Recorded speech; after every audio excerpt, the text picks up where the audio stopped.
Veselīgi, garšīgi, koši, daudzveidīgi. Krāsainākā vieta pilsētā – Rīgas Centrāltirgus. Labrīt, skatītāji! Kā jūs redzat, mēs esam pie manas iecienīgākās vietas.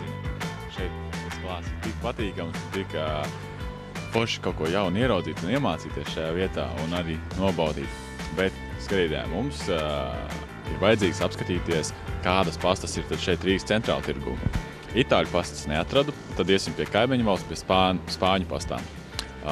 Tā kā mēs atnācām un atradām šeit vairākus veidus spāņu pastas. Mēs izvēlēsimies no sākuma kaut ko līdzīgu spageti, tagliatelle. Tie ir apmēram spageti makaroņi, tikai saplacināti garanā veidā. Un šie makaroni ir garšīgi, visi ir viņi garšīgi, bet galvenais ir sastāvs. Lai šeit rakstīts spāņu valodā, bet pamata sastāvdaļas jau var saprast. Un svarīgākā lieta, ko skatīties, izvēlētos makaronus, ir sastāvs.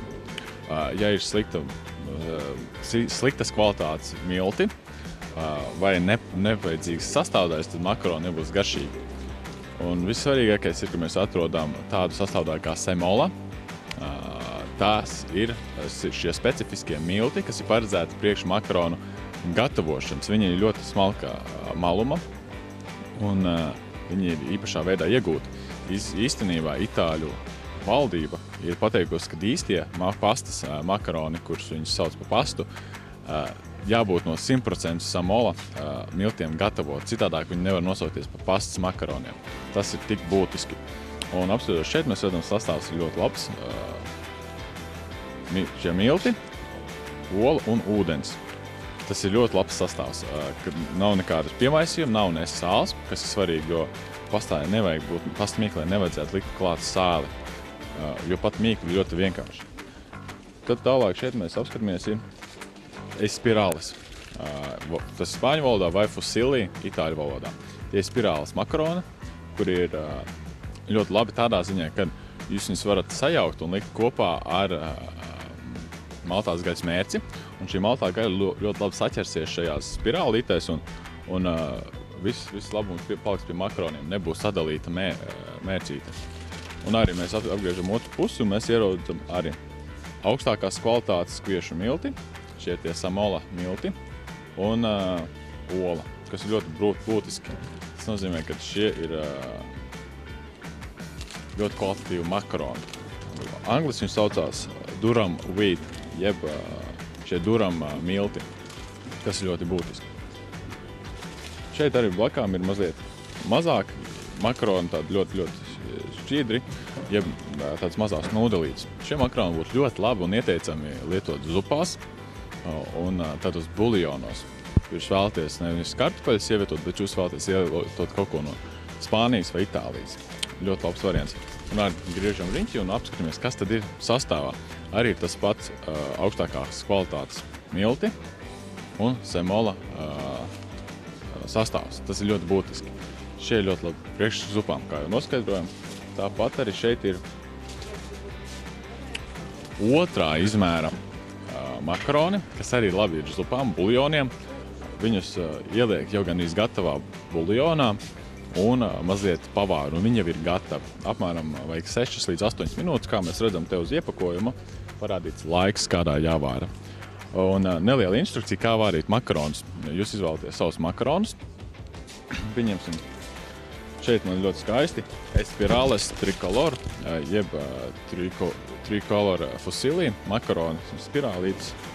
Un šos makaronus, piemēram, kā vārīt. Šeit ir instrukcija spāņu valodā, bet es saburdoju un zinu pēc pieredzes, kad ir jāvāra. Uz katriem 100 gramiem makaronu ir 1 litrs ūdens un ēdamkarotes sāls, kas ļoti būtiski. Tas nozīmē, šajā pakā ir 500 grami, tad jums vajadzīgi ir apmēram 5 litru ūdens un 5 ēdamkarotes sāls. Liekas daudz, bet tas iedos jums to labāko garšu. Makaroni visi būs kārtīgi izvārījušies, un kas ir ļoti būtiski. Nevar aizmirst arī to, kad jūs nokāršot šos makaronus, nekad nav ieteicams skalot viņus. Ja vienīgi jūs taisat makaronu salātus, pastu salātus, tad jūs varat viņus noskalot.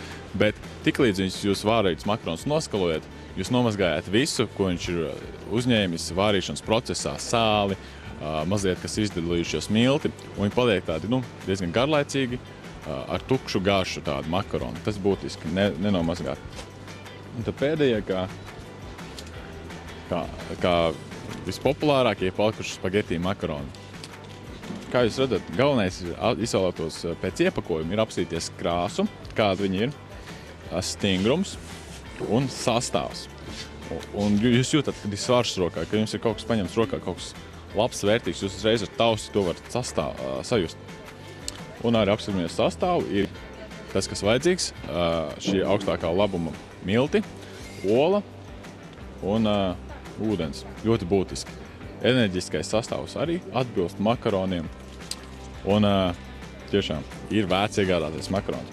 Neaizmirstam skatīties raidījumu Labs ēdiens labiem draugiem 12:12 tiešraidē un 6:00 vakarā atkārtojumā, kur tad es gatavošu 3 ļoti garšīgas pastas receptes, kuras ir gan ierastas, viena ierasta un 2 mazliet neierastākas, bet tiešām no labiem makaroniem ātrā veidā, kā pagatavot mājās. Tā kā noteikti nenokavēt un skatieties, bet paldies, ka skatieties šajā reizē. Mēs bijām Rīgas centrāla tirgū, Sakņu dārzeņu paviljonā un tiekamies nākamajā reizē. Līdz nākamajā reizē. Atā!